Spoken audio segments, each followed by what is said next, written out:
I'm Skip Bennett. I'm the founder of Island Creek Oysters, oyster farm in Duxbury. And, I'm Don Merry. I'm an oyster farmer for Island Creek Oysters, and I help out with the marketing and the PR. And we're going to tell you a little bit about the history of Island Creek and sort of how it evolved. I started Island Creek Oysters 15 years ago as a clam farm.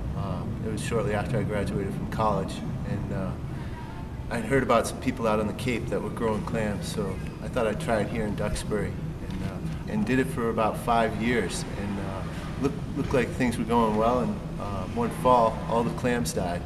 I decided to try something different. And oysters, there's no wild oysters in Duxbury, so it was a very different approach. I found a nursery up in Maine where they were growing some oyster seed, and brought oyster seed into Duxbury, and that was the beginning.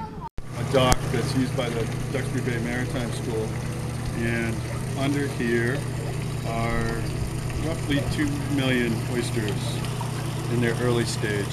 And this is an upweller system. Basically what it is a trough underneath, and these boxes, we call them silos, they have screen under the boxes, and the shellfish sits on the screen, and the water's forced up through all the oysters. They take the nutrients out. It comes out the top of the pipe, and the pump pulls the water out, so it's continuously flowing. So in 1996, I met Christian Horn and his family in Portland, Maine, and in Freeport, Maine, and they were growing seed, and we ended up working together for a couple of years. And Christian moved down here to Duxbury and got a farm, and he was the second guy into Island Creek Oysters.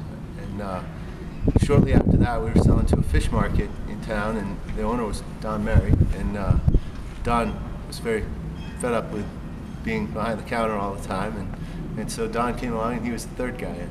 Going from retail to becoming a farmer, and I sort of had both feet in, 1 foot in retail, 1 foot being a farmer. But so I did things on the farm a little bit different. I had to look for some easy ways to grow out my oysters, and one of them was to integrate what we use today, which is a grow out rack or system. They were loading seed into those racks. So that sort of became one of the ways that we still do things, and some of the other things that the kids were doing as far as grading seed and putting seed out. We sort of been doing that all along, but there's other grow out techniques that we learned sort of by trying to do things the easy way. Yeah, Christian, Donnie, myself, we really blazed the trail, because back when we started, there were no oyster farms here in Duxbury. There were no wild oysters, and there wasn't really any resource. There's no manual. On how to grow oysters, and as a matter of fact, we grow oysters very differently here in Duxbury than they do in Wellfleet, Cotuit, and in the Chesapeake Bay. And so we really came up with our own system, and it's something that works really well. It's specific to Duxbury, and it allows us to grow a lot of really high quality oysters. Our bay is unique because it flushes out about 70 to 80% of the water every day, and twice a day.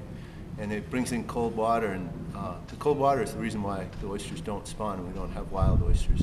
But it contributes to the quality of the oysters. They're very salty and very sweet because of the cold water. After 9/11, Island Creek Oysters was born.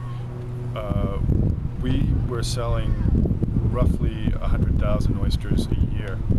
At this point in time, we're selling that many oysters in 1 week. Which is exciting, and we never ever thought that would be that we could reach that goal. But the more exciting thing is, what's going to happen in another 4 years. People have really responded to our oyster, the quality of our oyster. So we're